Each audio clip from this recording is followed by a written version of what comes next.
Whatever, nice people. All right, we are going to call to order the meeting of the Brushy Creek Regional Utility Authority. The time is now 6 o'clock, and we'll get started with our roll call. President Thompson, Present. Vice President Duffy, Here. Secretary Flores, Here. Director Montgomery, Here. Director Kirkland. Here. All right, thank you very much. And now we'll move to citizen communication. Do we have any tonight? No? All right.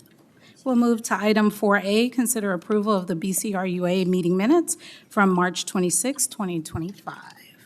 I move to approve. Second. All right, we have a motion to approve in a second. All those in favor say aye. Aye. Any opposed? All right, the motion carries. We'll move to item 5A, staff reports. Consider a status update from the general manager regarding drought conditions. Good evening, President, board members, directors. Y'all may recall, can y'all hear me okay?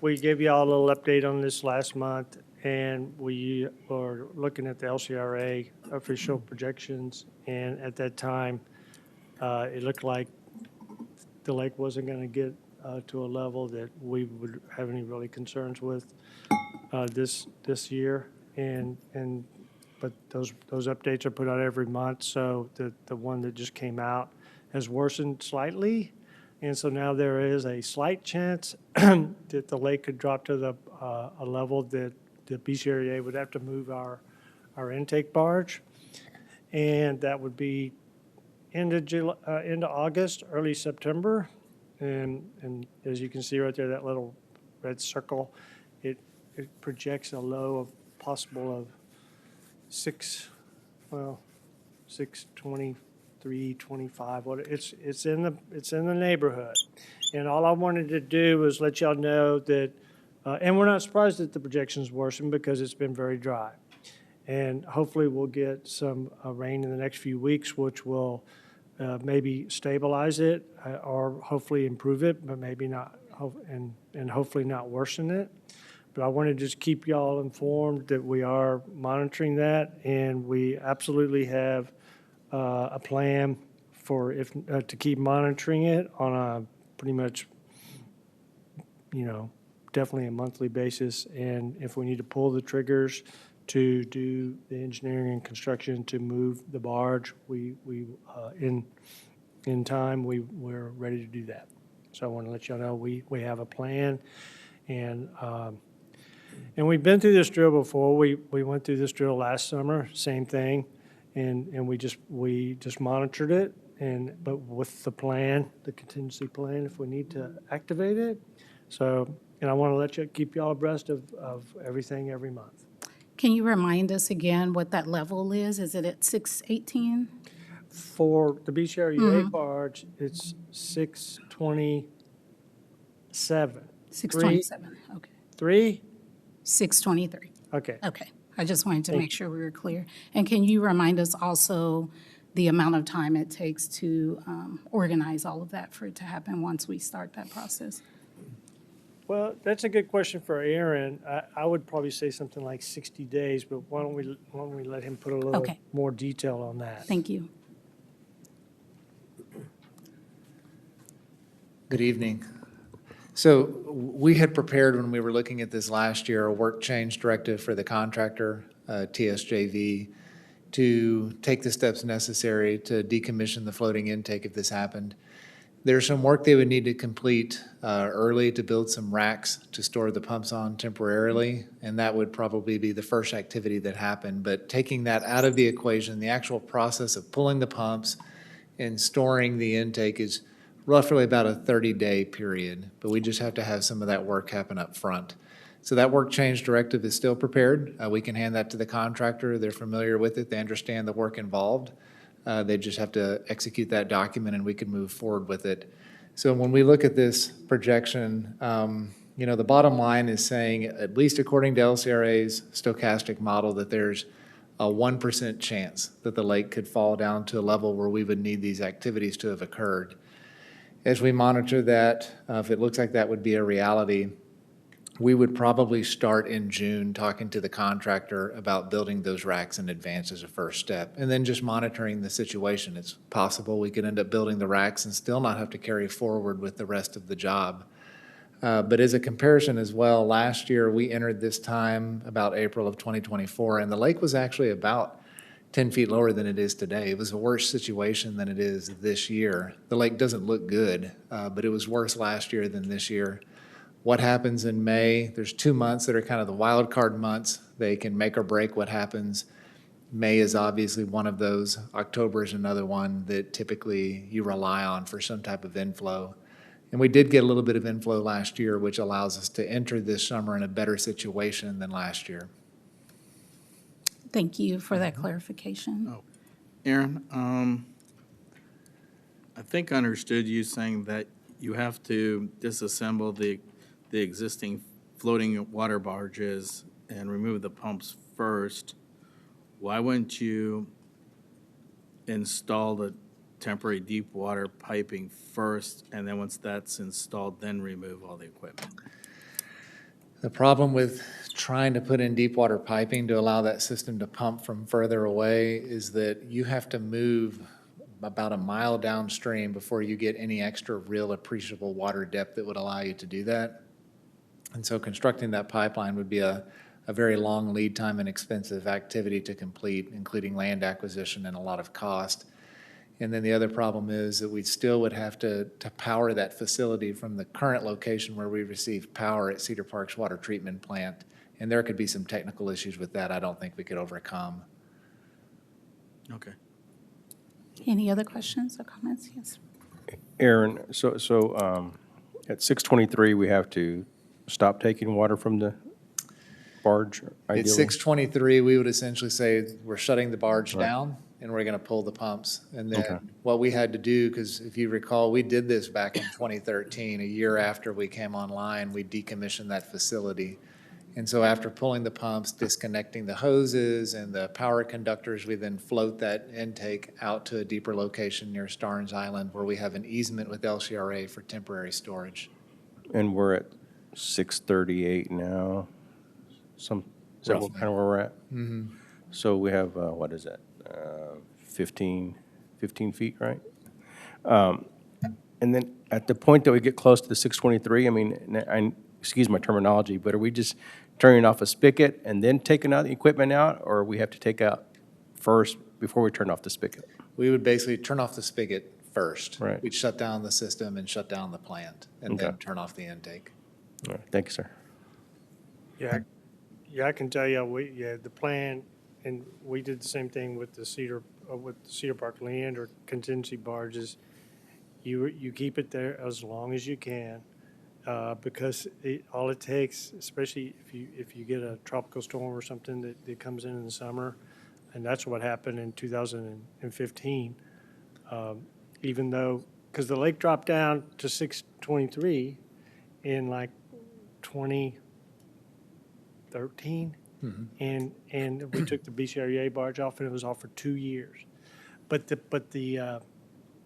Cedar Park and Leander intakes, they can go down to 619 roughly, and the lake it got to like 619.5 or something crazy, very close. And meanwhile, that drought contingency barge was installed, it was in place, it was ready to go. And I know Cedar Park and Aaron's helping them with that. They will do the same thing with theirs if it becomes necessary. But anyway, with the Memorial Day flood of 2015 is what saved the day. And so anyhow, hopefully we won't have to do it, but we're ready if we need to. Very good. Any other questions or comments? Thank you. Thank you. All right, we will move on to item 6A, consider a resolution authorizing the president to execute an amended and restated master agreement for the financing, construction, and operation of BCRUA Regional Water Treatment and Distribution System with the cities of Cedar Park, Leander, and Round Rock.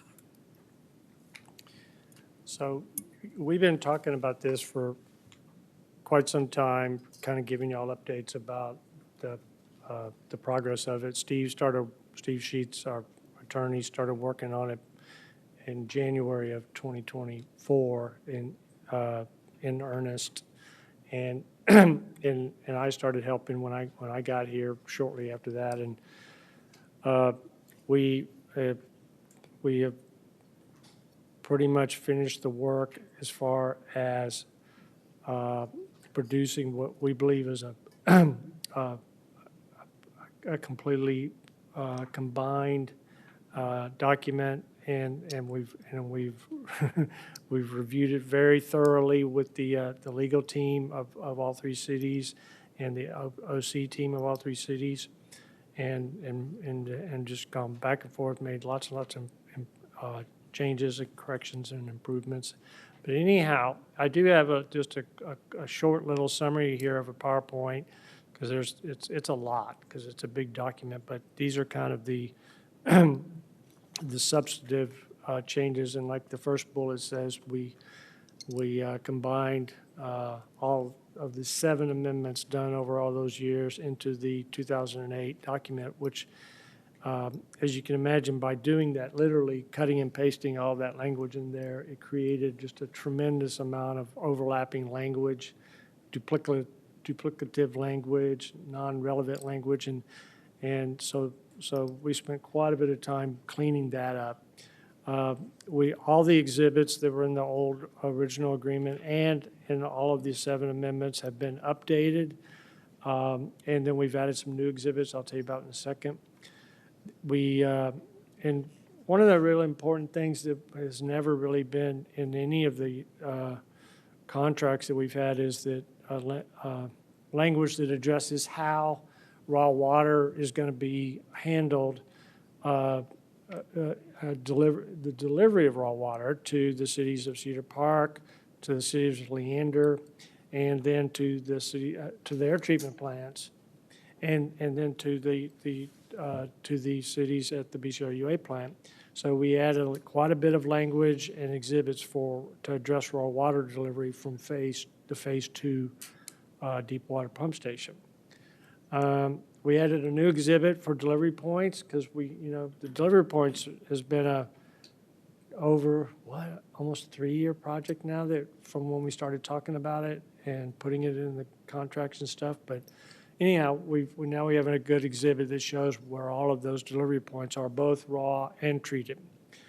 Yeah, removed lots and lots of non-relevant language, because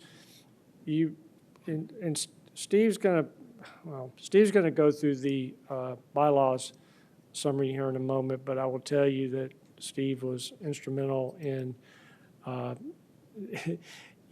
of the first things he pointed out to me was, this original 2008 agreement was for one project. It was called 1A.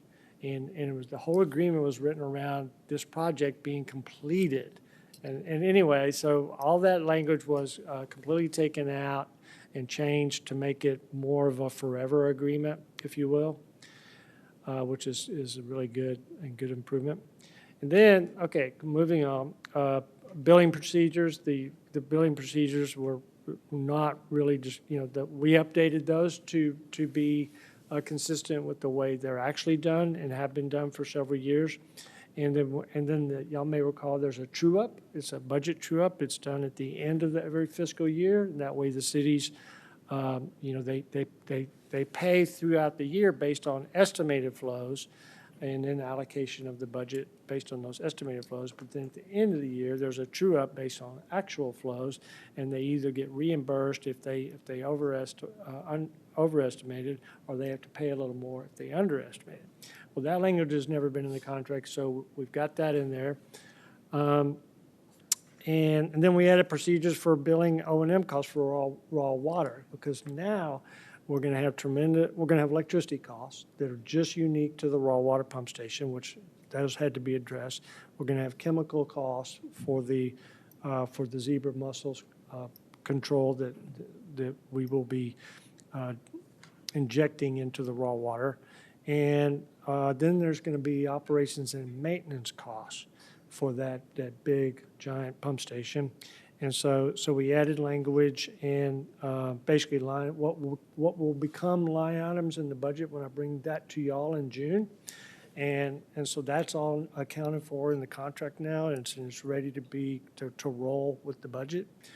And then this was one of Steve's really good suggestions. We moved the operations language that has always lived in the master contract. We moved it into the bylaws. And the reason for that is because the bylaws is the governance document for the board. And quite frankly, that's really what the operating committee is kind of sits right below the board, and they are reviewing and recommending governance of this board process. So we didn't change anything. We added one little tweak about personnel matters that in case I need some help with something that we can get the OC to weigh in on some personnel matters. But so anyhow, so that didn't change much, but it's been moved into the bylaws. And lastly, we this was some good calls on the attorneys, was that we put some more definition as to how you classify an emergency repair and who pays for what in an emergency repair. Who determines if it's emergency, and who and how you allocate the cost.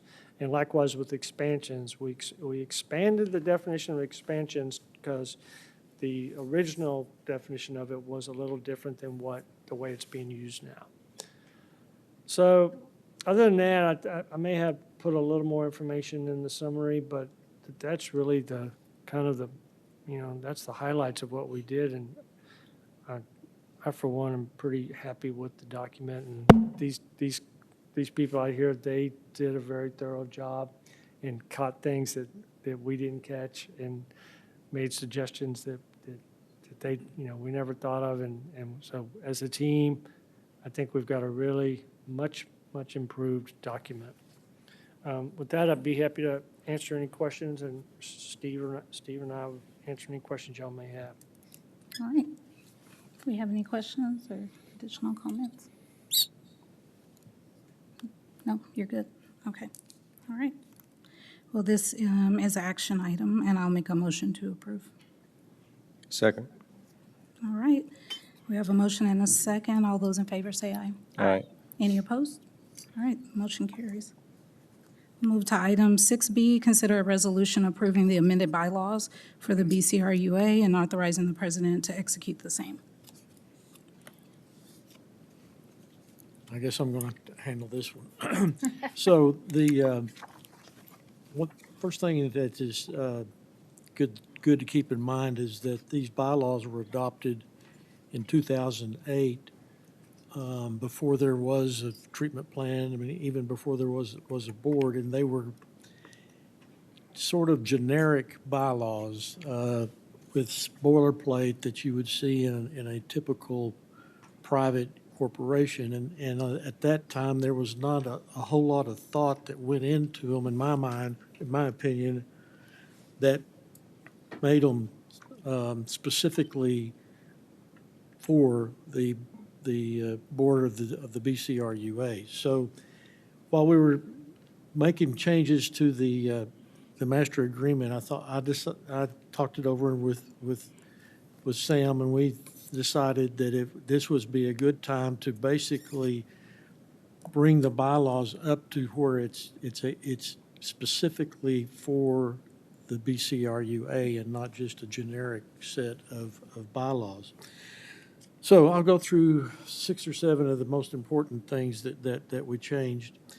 One of the things we changed was to specifically set out what the primary purpose of the BCRUA was, and that it's a regional water treatment and distribution system. And we've talked before about the BCRUA is a very unusual organization.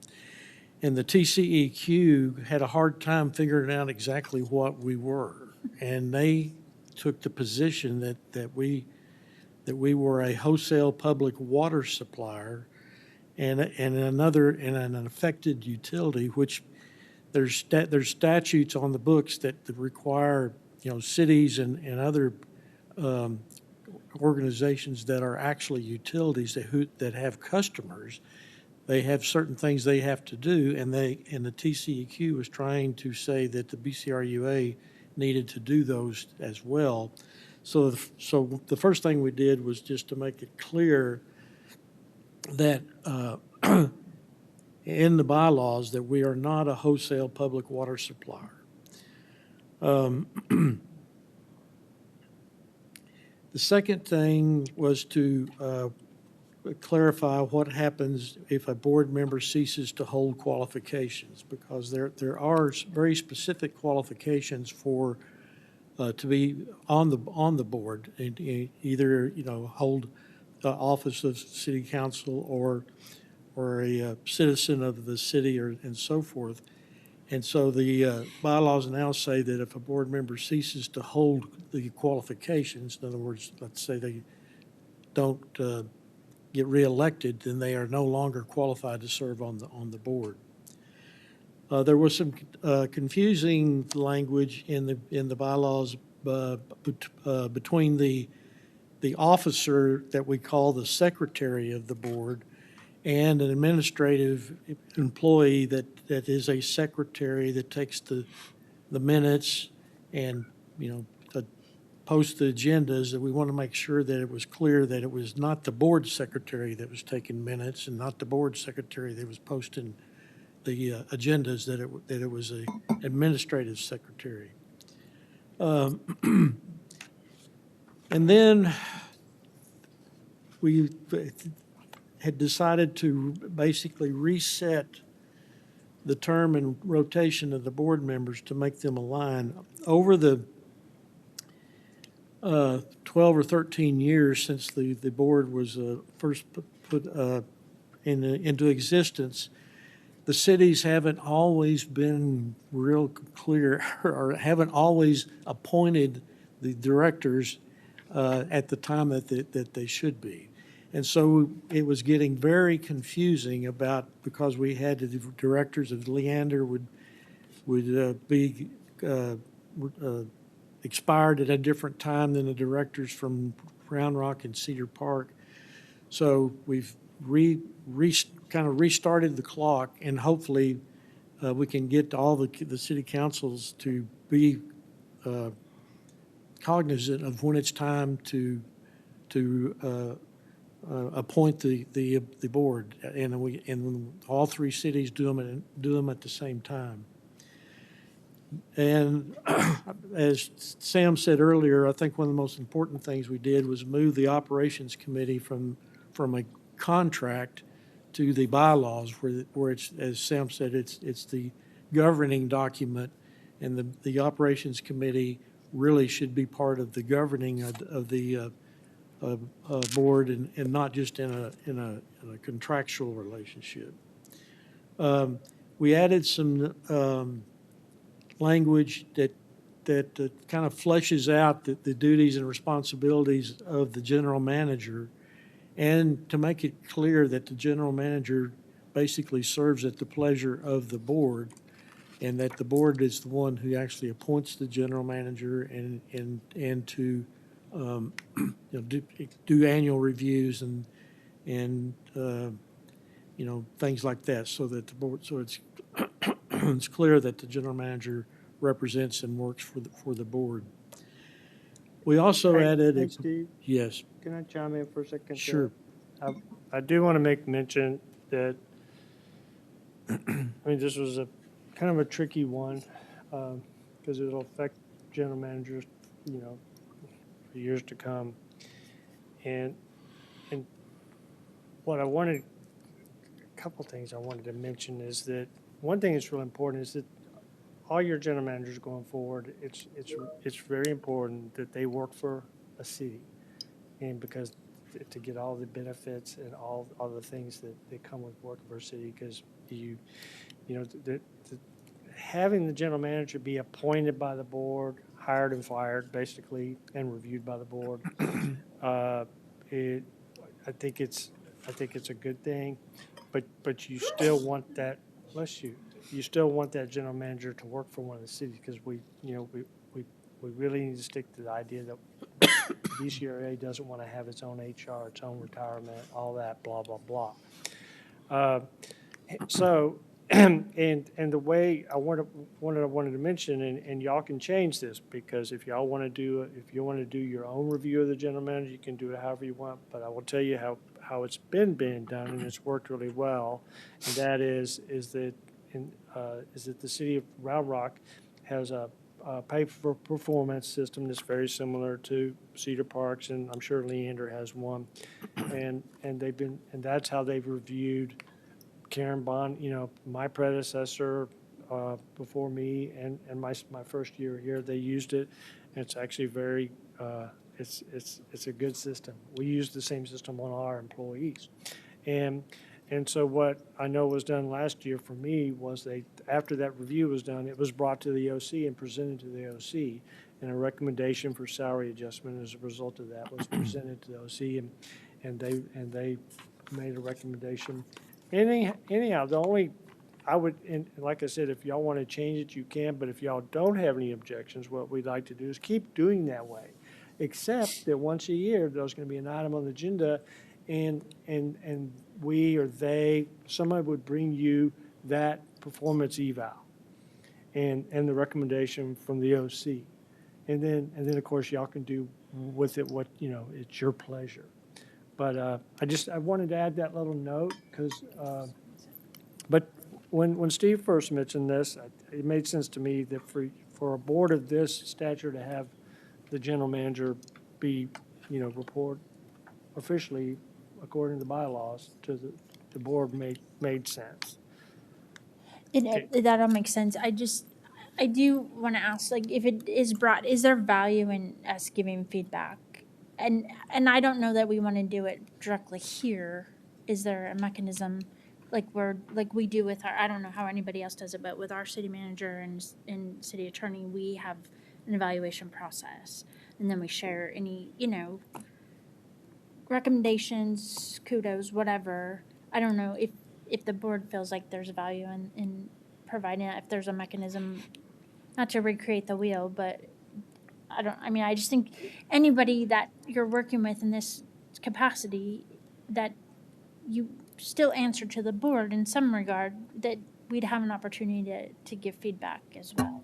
And not agree. necessarily in this format. Yeah, I think same thing we do for our city manager. There is a performance review process that we do, and it is an executive session to walk through and then present it later what our findings are, what we decide to do. So I do think that there is value in us being able to do that since it's a role that does report back to the board. And our feedback should be included in that, like it would be from the OC. I would agree. I think the OC giving an evaluation, presenting it to the board just as a summary of that evaluation, and then in executive session, the board at least having a chance to address the general manager, just to, again, offer comments based on the evaluation, or just our own comments based on the previous year. And I will say, I remember us having a conversation about this before, maybe back in '22, the beginning of it, about wanting to do something like that previously. We sat here and we had a conversation with, when Karen was our general manager, about doing that, but I don't know what happened with that. I don't know how we didn't move forward or what happened, but we did have that conversation before. And so is there something that we need to make in addition on the bylaws to make that a reality? Is there some change that we need to additionally?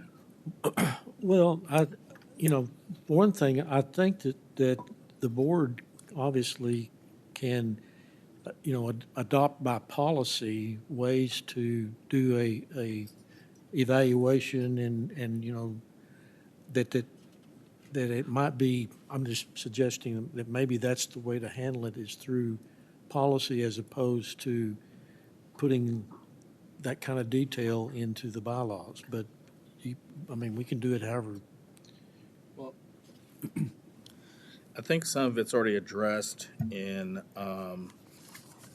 section 5.02 under compensation, second sentence. Basically, the board may periodically review and modify, um, you know, um, this one's for compensation mostly, but you already have some language in here where you could build on it to do a performance review that would go in line with their compensation. Right. Yeah, like, for example, I don't, I'm sure that as has been talked about, each city council has their way that they evaluate the city manager, but that's not necessarily contained in the charter. You know, it's more of a policy matter as opposed to a governance matter.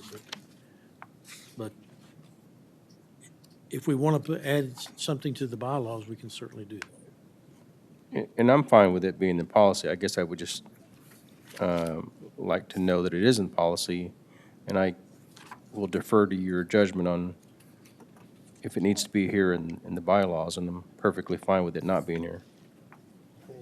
I would love to weigh in on that. I think clearly the board has the legal and wherewithal to do about policy.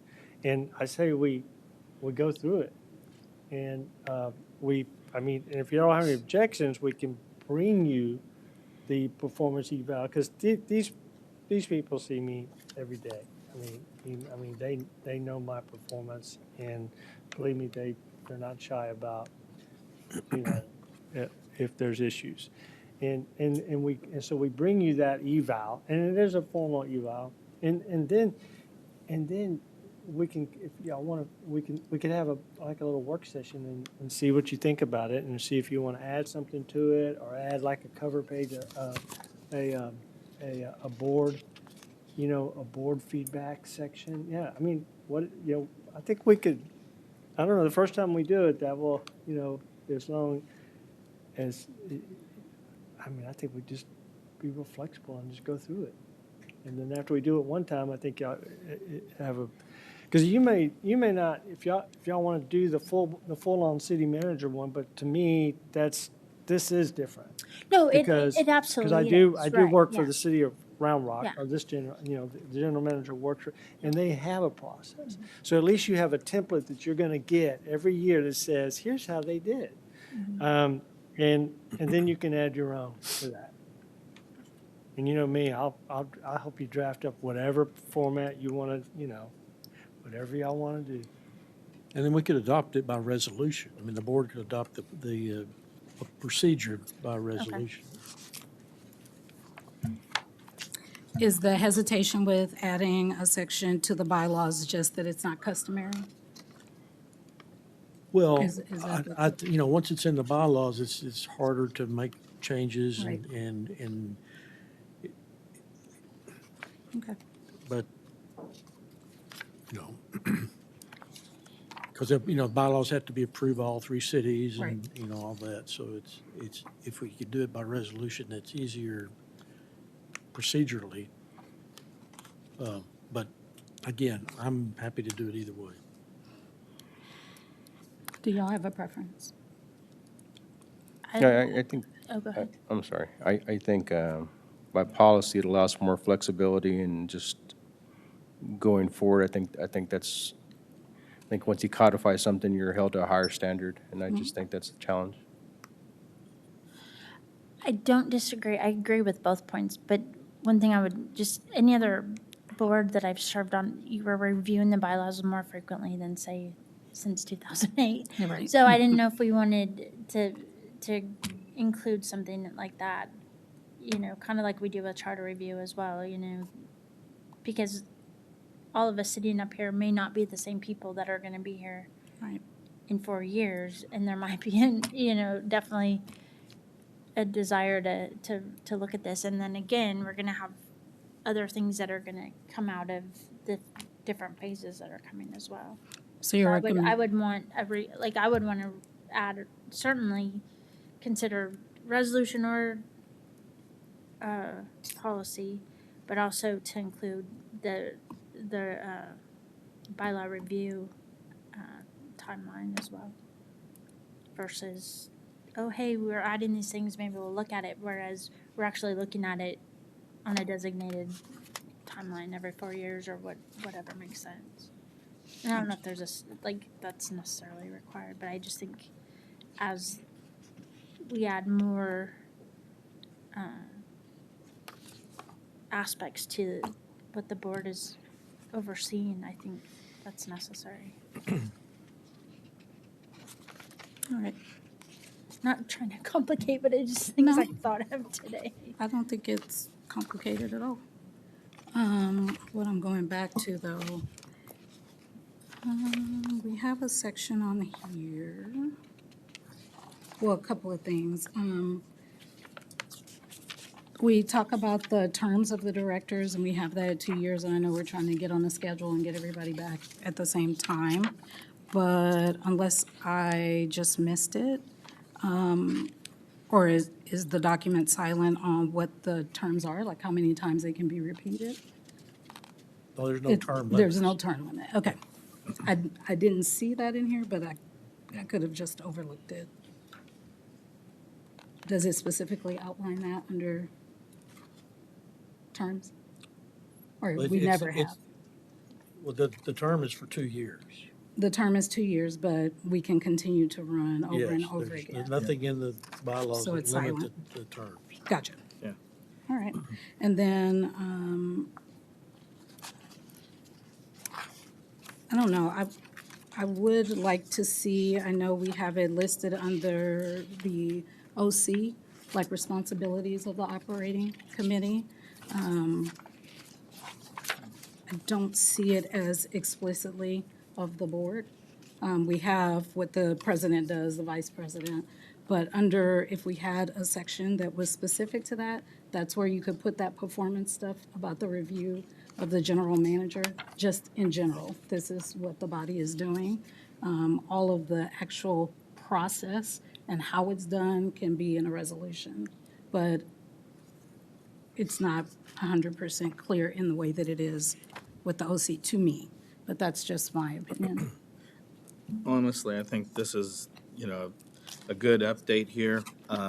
My one question has to do with 2.02 under the citizen director section, which is C. What does it mean by under section 5, water customers? Does that mean like a city council could appoint someone from their ETJ who's not a resident of the city, serve on the board? Yes, Okay.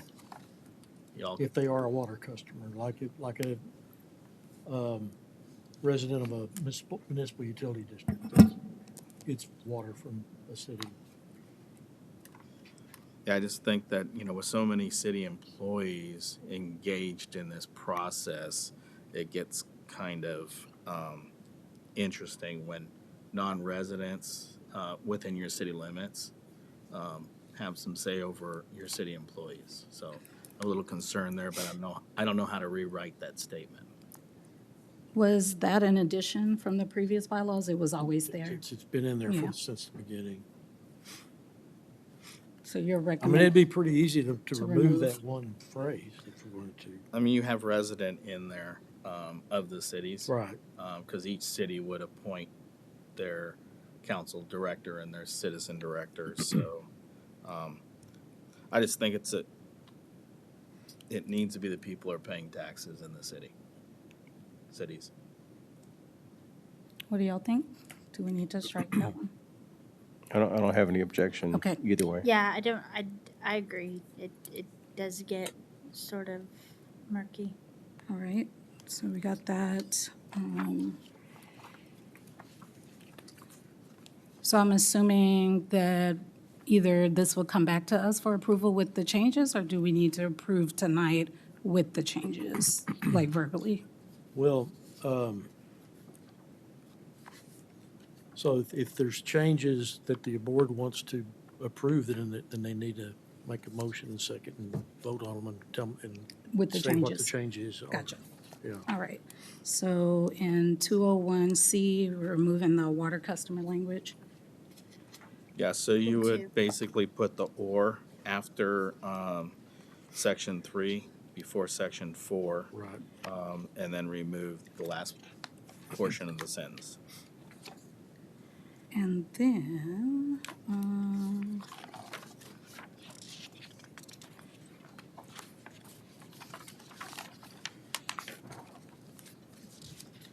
then are we adding a section under the board, I'm sorry, under the board that talks about the responsibilities in the same way it does for the operations committee? Or do y'all want to just leave that separate and just do a resolution? Are you referring to the evaluation? The performance of. Yeah, I would, my opinion would be to leave it out. Okay. You want to leave it out? Okay. Is there any other change that y'all want to see added that I missed? Well, so I had some thoughts on this, but what, had you gone through your, Steve, had you gone through all your updates yet, or you were, No. okay. Gotcha, you still have more, I'm sorry, we got off on a tangent. I just. I I mean, will, there's Sorry. 3 more left, I Okay. think. Yeah. Well, I'll hold my 10 questions till then, so go ahead. Go ahead. Okay, so one item that we added was to add a general counsel. And the main purpose for that is that when we do all these bond financings and you know, documents that have to be signed for bonds and loans and so forth, well, they typically, the lender asks for the signature of the general counsel. Well, we've never actually had specifically a general counsel, so I have signed documents before with the title general counsel, but I don't have a piece of paper that says that I'm general counsel. So we thought it would be a good idea to do that. And I was and then of course we can add assistant general counsels too for the other 2 attorneys in case the general counsel's not available. We removed a indemnification section of the board members since the indemnification and so forth, and insurance and so forth is provided by the 3 cities and doesn't have to be done by the, you know, duplicate that with the board. The last thing was that the bylaws required that if there was a contract that provided for the expenditure of $500,000 or more, that even if that had been approved and voted on in the budget, that if it was 500,000 or more, then it would require the approval of all 3 cities. Well, that is problematic from time. It takes a month sometimes or even longer to get all 3 cities to approve something. And sometimes we've had a situation where we needed to spend $500,000 and it was in the budget, but we had to wait 4 or 5 weeks for it to get approved. So we just decided, you know, at the time in 2008, 500,000 seemed like a lot of money. Well, now when we're doing $200 million projects, it's not such a major deal. So we just thought it was appropriate to take that out, knowing that this board still approved it in a budget.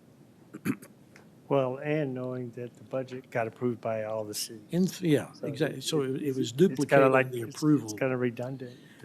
So that was the major points of the bylaws that I was going to cover.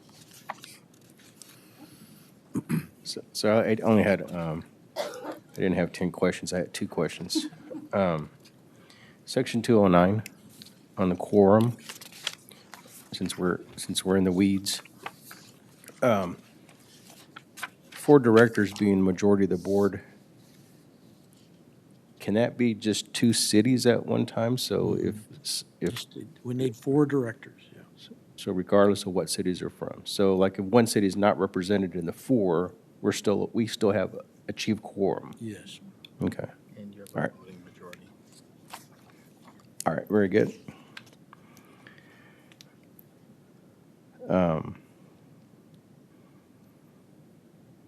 Actually, that was it.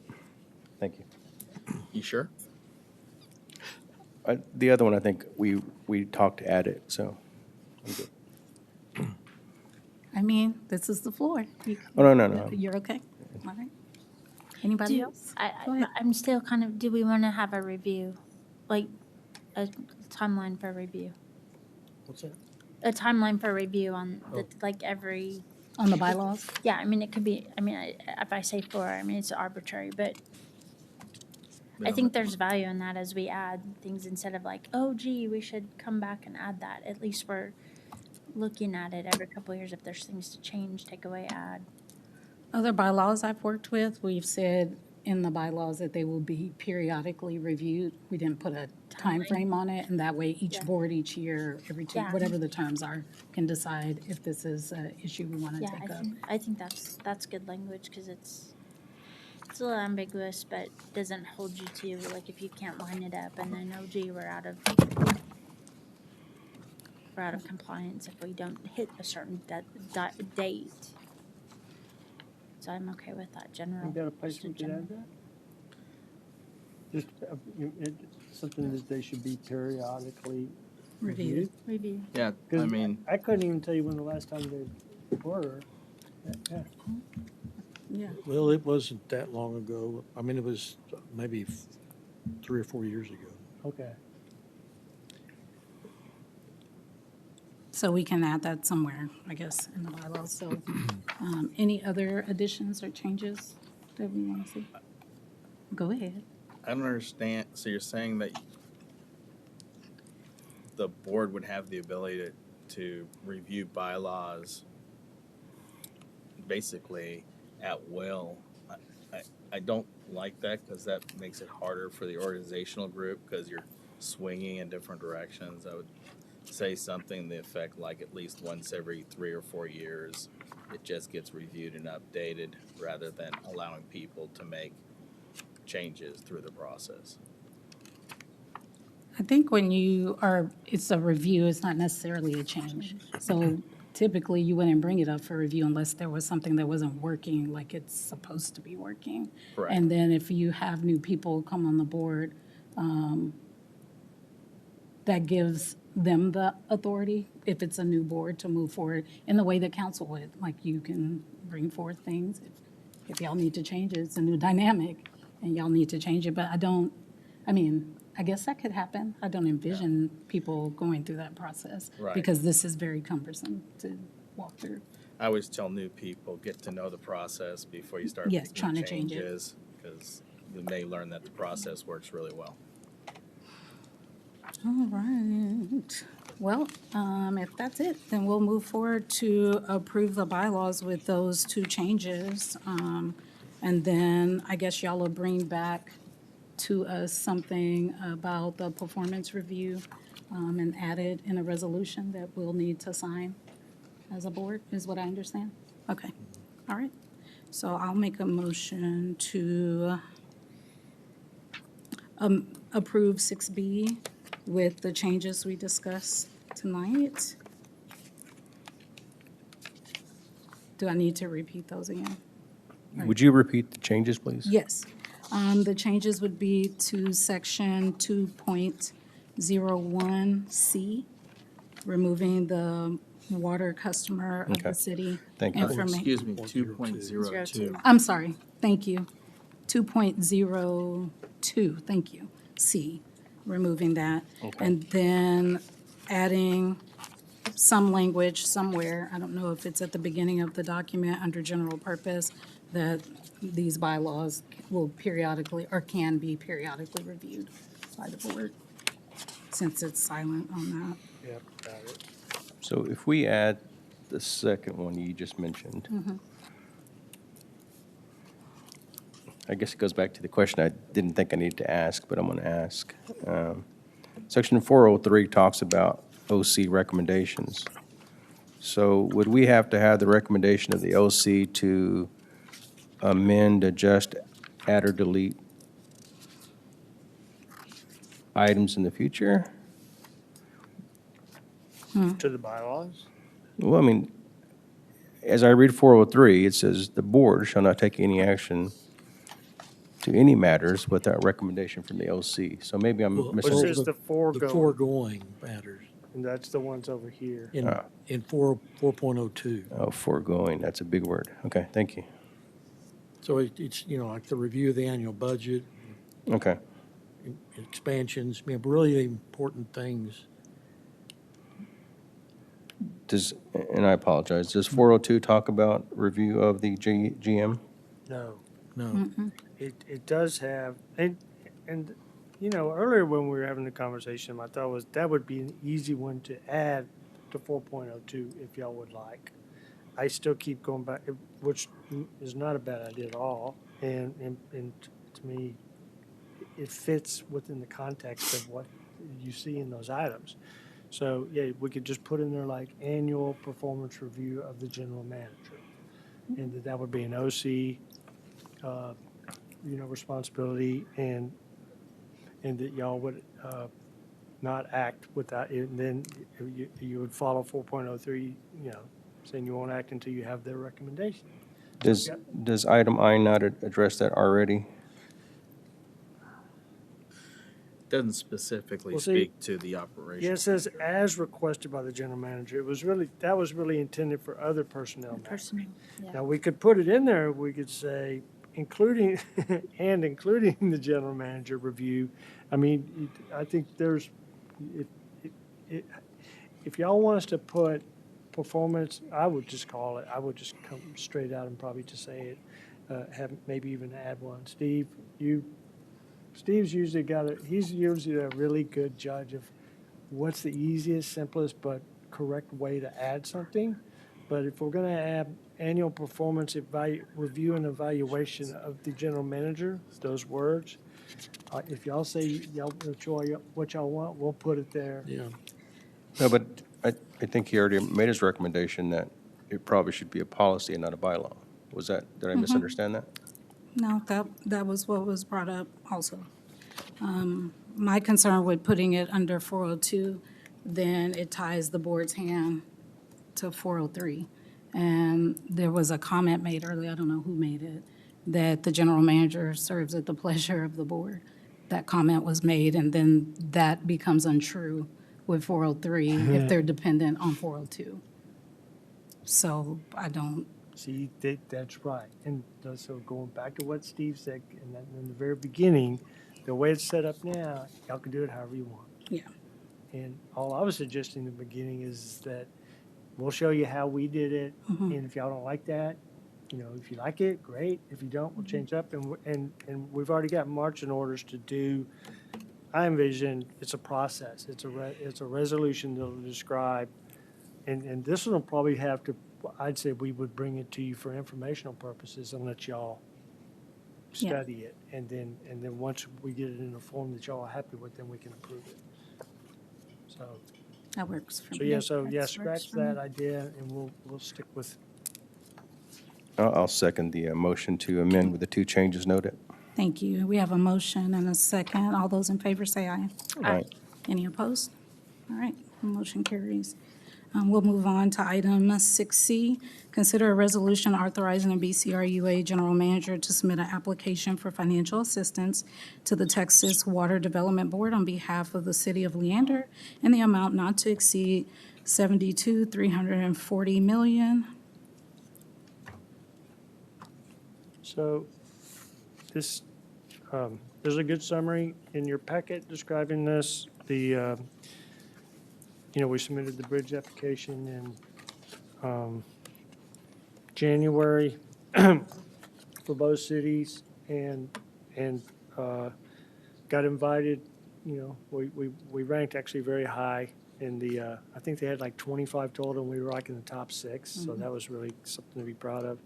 And then Round Rock had decided throughout the process that they were going to, they have some other goals that they need to achieve that they can achieve with the SWIFT money, with the SWIFT loan. So they're going to go their own route with local funding, and Leander's the only applicant this year, and so currently Aaron and Gary Kimball, RFA, or actually Round Rock's FA, are preparing the application, and it's a huge application. And what this resolution does, because, and the last one was in 2023, that y'all approved one. And this is styled the same way, and basically what you're doing is you're authorizing the general manager to essentially sign all the applicable required documents to effectuate that final SWIFT loan application. Because the due date, I believe, is May 12th. And because it's not done yet, because it's like, the last one was like 1,600 pages. This one, because that was for phase two. This one won't be that long, but it's still long.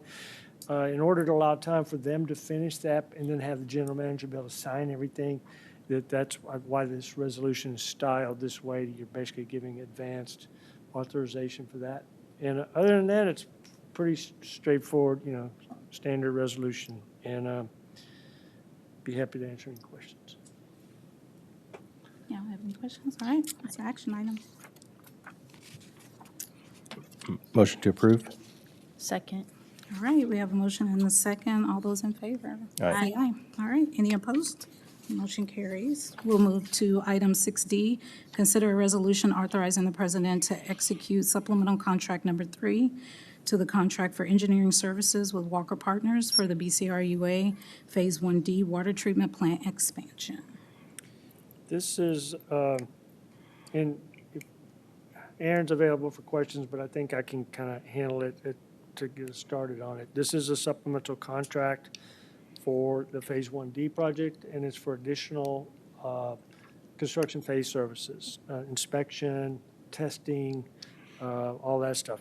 And the reason for it is because the contractor is at least 6 months late, or will be when they're done. And we're already starting to incur additional costs for that, which is not a surprise. And Aaron had, he estimated what we all consider to be a worst-case scenario, the $274, almost $275,000. But the goal is what the goal is to finish sooner than that, and because it's a time and materials contract, hopefully we'll come in under that. But it was set high purposefully. I can tell you, at the close of this, I said we will be notifying the contractor. Well, we actually had our monthly progress meeting today with the contractor, and myself and one of Aaron's engineers, we gave them a heads up of that. Hey, we talk about every month about them being late and what are they doing, and all that's been monitored. But today it was emphasized that we will be expecting you to reimburse us for all those costs. But like I said, we won't know what those costs will be until we get closer. But anyhow, but nevertheless, Aaron's, they need a contract because they're going over on their current contracts or getting ready to. So that's what this supplemental contract is for. And like I said, we'll know more about how much it's going to cost in the end as we get closer, but we will try to keep it to a minimum. All right. I will make a motion to approve this one. A second. Motion and a second. All those in favor say aye. Are we going to discuss Oh, this? I'm sorry. I didn't know. I missed you. I didn't even Yeah. look to the right. No, so I have a question, Yes. so this is just as a precautionary method that we're increasing it by 274.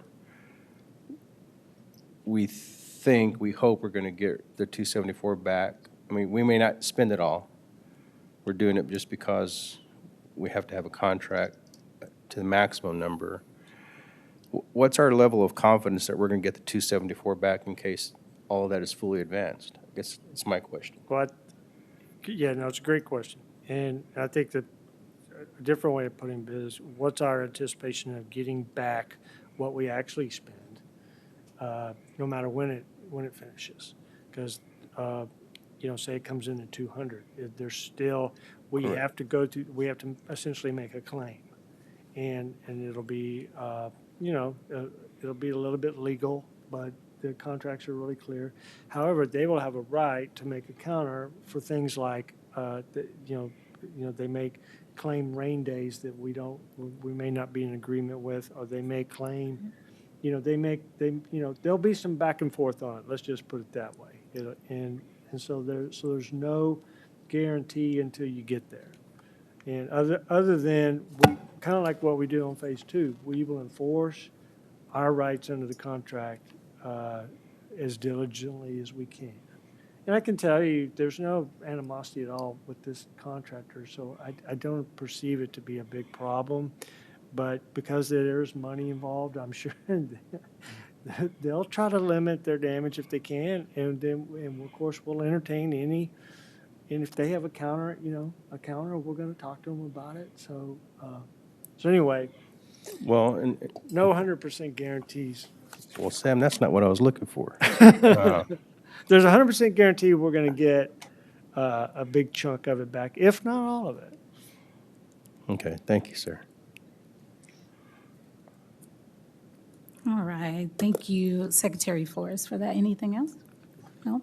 All right. Do I need to redo the motion again? No? No. We're good? Okay. All right. We had a motion, and I think we voted. We didn't vote. No, We just had a didn't. second. We stopped. Okay. So we got the motion in the second. All those in favor? Say aye. Aye. All right, Any opposed? All right, that motion carries. And we'll move on to 6E. Consider a resolution authorizing the president to execute supplemental contract number 4.4, Two fours. That's 44. Is it supposed to be? it's four. It's supposed to be 4. Okay. Thank you. Sorry, that's a typo. Contract 4, to the contract for engineering services with Walker Partners Planning, level evaluation for Phase 2A water treatment plant. I think I'm going to exercise my ability to ask for a little help on this one. So I don't butcher that sort of thing. This supplemental contract is for the Phase 2A water treatment plant expansion. When we originally entered under contract on that, we just authorized final design. And so final design is wrapping up.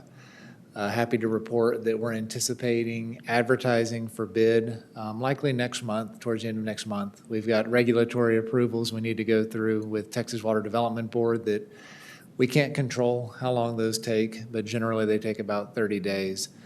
So we're ready to bid the project, move into procurement, and then construction. And so we need to amend the contract to include bid and construction phase services on that project, which duration-wise for procurement and construction is about a 30-month period to get through the construction of Phase 2A. Current cost estimate continues to hover about $100 million. Don't really understand at this point what, if any, impact tariffs will have on that project, to be determined, but we are teed up and getting ready to move into the next phase. Any questions or comments? I would like to add one, if that's okay. Yes. So this supplementary contract contemplates another supplementary contract to the Phase 2 project, because this contract has a big SCADA component to it. And what we did after some really keen eyes were put on it by the OC, and looking at and talking with the subconsultant that Aaron uses for the SCADA work, is there was a big chunk of that SCADA work that really is more related to Phase 2, the pump station, but because there's all this integration between everything that happens at the pump station also gets received back at the water plant. But in the end, it was decided that a chunk of money for SCADA, close to 500,000, a little less, like 475-ish, whatever, is gonna go into a supplementary contract that we will bring you to for Phase 2. And that work actually it's gonna be integrated between what's happening on the Phase 2 pump station and the Phase 2A treatment plant expansion. So just heads up that it'll be coming in the next meeting or two. Thank you. All right, this is an action item. I'll move to approve. second. All right. We have a Motion and a second. All those in favor say aye. Aye. Any opposed? All right. That carries. And then we will move to 6F. Consider a resolution authorizing the general manager to execute an interlocal agreement with Region 8 Education Service Center to provide cooperative purchasing services through a program known as the Interlocal Purchasing System. This is yet another co-op agreement that wasn't ready at the last meeting. And believe it or not, I think we have one more coming. It's called the DIR. It's actually probably one of the better ones, but it's not ready yet. But this one's also useful. So All right. Any questions or comments? All right. It's an action item. Motion to approve? Second. We have a motion and a second. All those in favor say aye. Aye. Any opposed? All right, the motion carries. And now we'll move to item 7, our director closing comments, and we will start with Vice President Duffy. Oh, thank you, and thanks for the discussion on, thanks for the work on the bylaws, because I know that is never fun. Yes, it's not. Secretary Flores?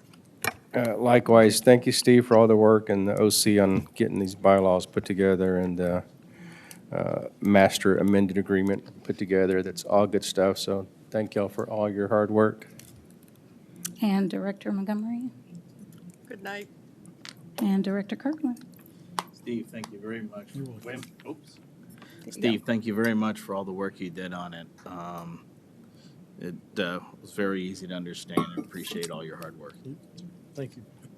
All right, thank y'all for all the work on the bylaws and all the discussion tonight. We had a very fruitful meeting, and sorry to hold everybody over. The time is now 7:07, and we're adjourned.